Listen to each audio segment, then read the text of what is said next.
My name's Tom Sewell, I'm an artist based in London, and we're currently at the Scottish Sculpture Workshop in Lumsden, Aberdeenshire. Today we're working on casting natural materials using bronze. The first stage of the process is coating the natural materials in slurry, a kind of silicon slurry and silicon crystals. You repeatedly dip the natural materials and accompanying wax armature in liquid suspension of silicon, and then you cover it, shake onto it with a sieve, silicon crystals, leave it to dry, and then repeat 6-8 times to build up a kind of crust of a shell, a ceramic which will become fired as a ceramic shell. So you build up this crust over the course of a couple of days around the objects you're going to cast.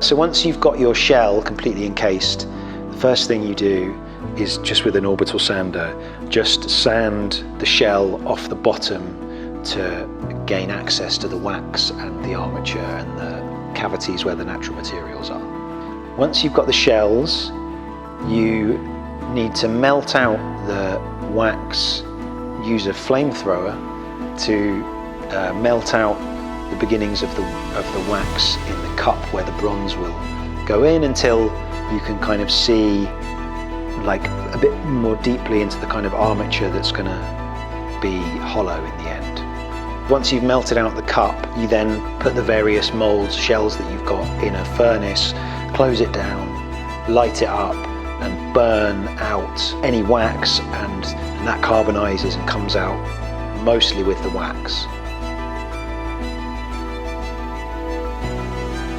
You take it out, blow compressed air into it to get any material out, and then repeat the burning process just to ensure that the shell is as completely empty of anything as it can be.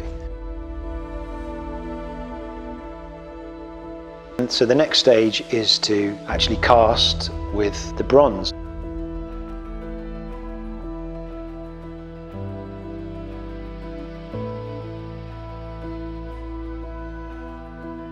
So you heat up the bronze in a furnace to about 1200 degrees, goes molten and very bright.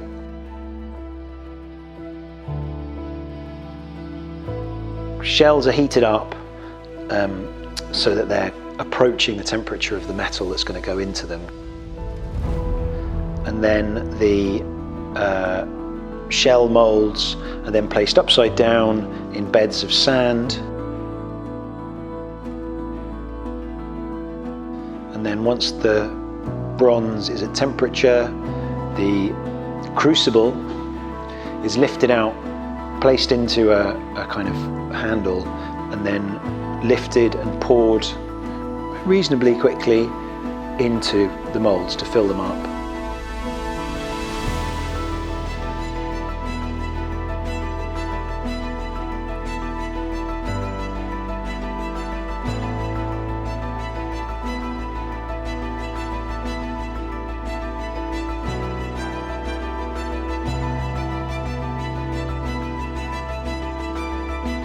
Then they're left to cool.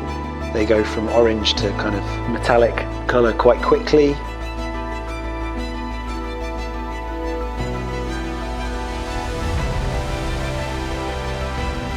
And then take them outside and begin breaking off the ceramic shell around them.